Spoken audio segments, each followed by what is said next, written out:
the rich man in the car paradox. And we should probably, maybe before we get into that, even talk about your, I guess, like one of your earlier jobs as a valet. Like, can you explain um, this kind of paradox and your own experience of parking high end cars?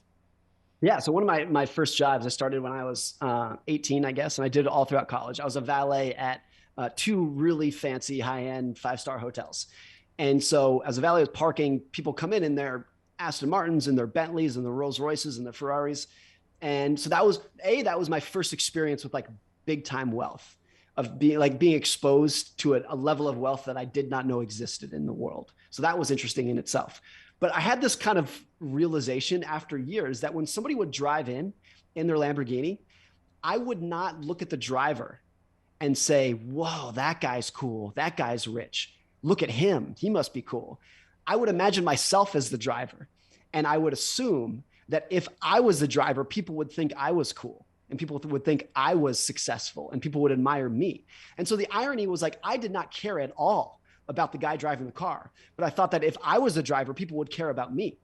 And I think that's a big disconnect that people have with wealth, is that it's so easy to over assume that people are thinking about you. And the truth is, nobody is thinking about you as much as you are. Nobody in the world thinks about you as much as you do.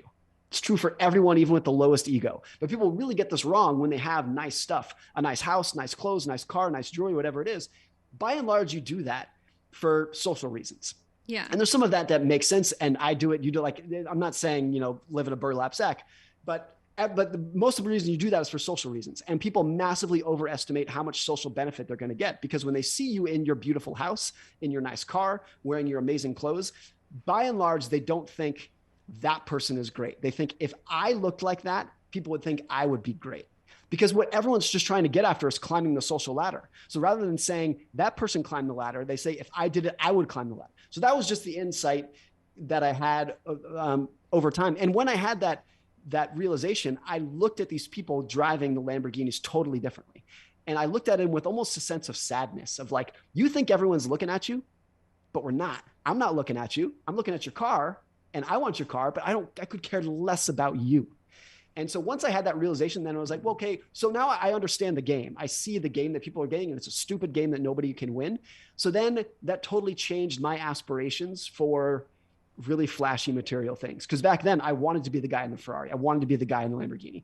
And after that realization, I was like, no, because it's just a dumb game that nobody can win. Yeah. Now I still like nice cars. I still really, whenever I see them, I'm like, oh, it's beautiful. It's so cool looking. But I don't aspire to have myself, because I know that the social status you get from it is so much different than you expect.